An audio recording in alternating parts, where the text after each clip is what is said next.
তো এটার সাথে তো আমি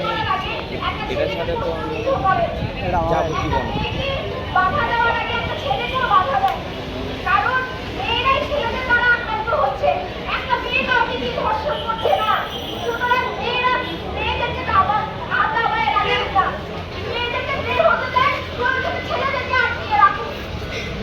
এবং আমার মানে আমার আজকে হয়তো আমরা অল্প বয়স হতে পারি, কিন্তু আপনাদের বাসায় কি আপনারা মা বলতে শুনেন আপনার